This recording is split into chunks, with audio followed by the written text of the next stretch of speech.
Jokes विनोद. सासूबाई, तुमच्या मुलीमध्ये एकही गोष्ट धड नाही. माहीत आहे जावई बापू, त्यामुळेच तिला चांगला नवरा मिळाला नाही बघा. निळू भाऊ, बाजूवाली बाईची किस घेत होते. अचानक त्यांची बायको आली आणि बोलली, बायको, लाज नाही वाटत असं करताना? निळू भाऊ हुशार असतो. अगं वेडी, तुला बोललो होतो ना की तुझ्याबद्दल जे वाईट बोलतील त्यांचं तोंड मी बंद करेल. एकदा एक पाटील आंघोळ करत असताना शॅम्पू डोक्याला आणि खांद्याला लावत होता. बायको, आव, हे काय करताय? शॅम्पू डोक्याला लावायचा असतो. पाटील, अगं येडे, हा काय साधा शॅम्पू नाही, हा तर हेड अँड शोल्डर आहे. एक मुलगा असतो, त्याचं नाव असतं चड्ड्या.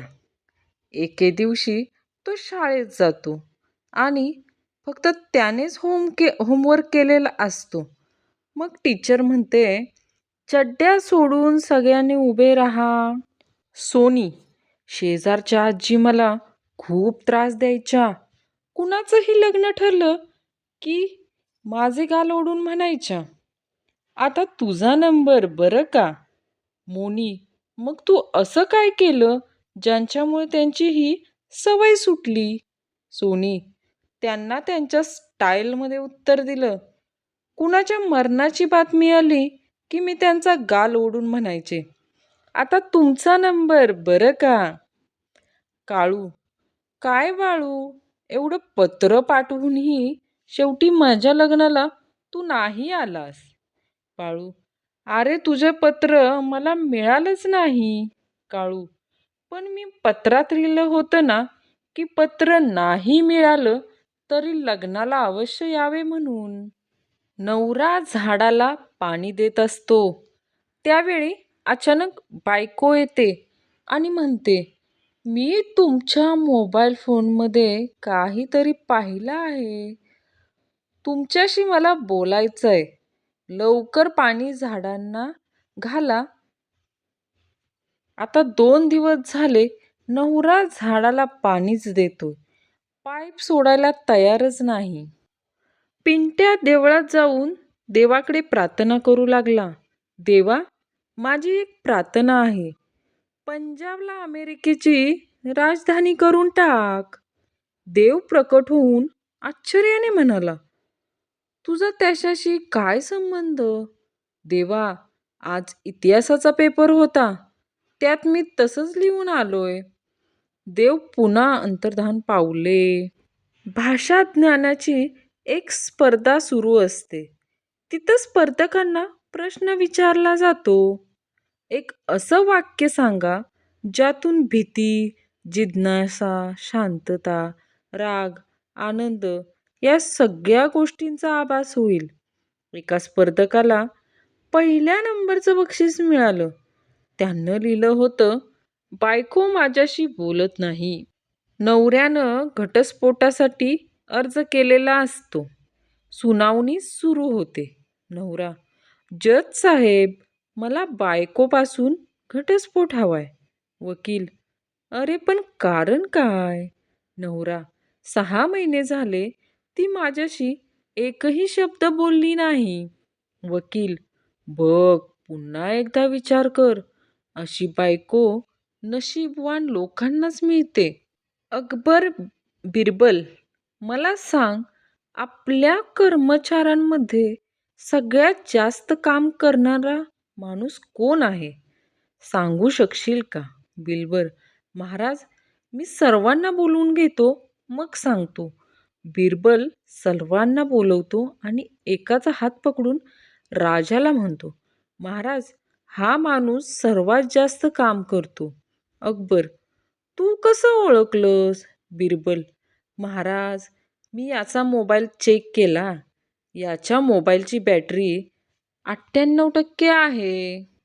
बायको, चला आपण एक खेळ खेळूया. नवरा, कसला खेळ? बायको, मी जर रंगाचं नाव घेतलं तर तुम्ही डाव्या भिंतीला हात लावायचा आणि मी एखाद्या फळाचं नाव घेतलं तर उजव्या भिंतीला हात लावायचा. नवरा: मी जिंकलो तर मला काय मिळणार? बायको: जो हरेल त्यानं जिंकलेल्याची प्रत्येक गोष्ट ऐकायची, तीही आयुष्यभर. नवऱ्याला वाटतं ही चांगली संधी आहे. तू लगेच तयार होतो. बायको: ठीक आहे, मग तयार व्हा. बायको म्हणते ऑरेंज. 3 दिवस झाले नवरा विचार करतोय की हिनं रंगाचं नाव घेतलं की फळाचं. दोन मित्र एकमेकांशी गप्पा मारत असतात. पिंट्या: यार बंड्या, एक गोष्ट विचारू? बंड्या: विचार ना भाई. पिंट्या: यार बंड्या, सुख म्हणजे नक्की काय असतं? बंड्या: कोणाला माहित यार, माझं तर लहानपणीच लग्न झालं होतं. बंड्याचं उत्तर ऐकून पिंट्या अक्षरशः गडबडा लोळायला लागला. घटस्फोटाच्या प्रकरणाची सुनावणी न्यायालयात सुरू असते. वकील: एवढं काय झालं की मधुचंद्राच्या रात्री तुम्ही घटस्फोटाचा निर्णय घेतला? नवरा: मी तिला लाडानं म्हटलं, जरा चेहऱ्यावरचा पदर बाजूला कर. ती म्हणाली तुम्हीच करा. तेव्हाच समजलं की ही बाई एक नंबरची कामचोर आहे. चिंगी पिझ्झा खाताना रोमॅन्टिक मूडमध्ये झंप्याला म्हणाली: मला असं काहीतरी सांग की माझं हृदय जोरजोरात धडधडायला लागेल. झंप्या: माझ्याकडे पैसे नाहीयेत. दोन मित्र एकमेकांशी बोलत असतात. अरे यार, तुला एवढ्या गर्लफ्रेंड कशा? मित्र म्हणतो: अरे एका मुलीनं ना माझं हृदय तोडलं. आता माझ्या हृदयाचा प्रत्येक तुकडा वेगवेगळ्या मुलींवर प्रेम करतो. प्रश्न विचारणाऱ्या मित्रानं दुसऱ्या मित्राचे पाय धरले. कॉन्फिडन्स बायको: आज कॉलनीत वाद घालण्याची स्पर्धा होती. नवरा: अरे वा, मग दुसरी कोण आली? मुलीला बघायला आलेले पाहुणे: पुढे काय करायचं ठरवलंय? मुलगी: काही नाही, आता तुम्ही गेलात की मोबाईल घेऊन बसणार. सुरेश: डॉक्टर साहेब, माझी एक समस्या आहे.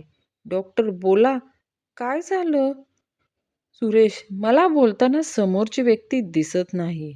डॉक्टर हैराण होऊन: असं नेमकं कधी कधी होतं सुरेश? फोनवर बोलताना. पत्नी लाडात: आहो ऐका ना. पती: बोल की. पत्नी: मला अशी एखादी गोष्ट सांगा ज्यानं मला आनंद होईल आणि थोडं वाईटही वाटेल. पती: माझं सर्वस्व आहे तू, माझं आयुष्य आहेस. पत्नी: अय्या हो पती, तू माझं आयुष्य आहेस आणि काय उपयोग अशा आयुष्याचा?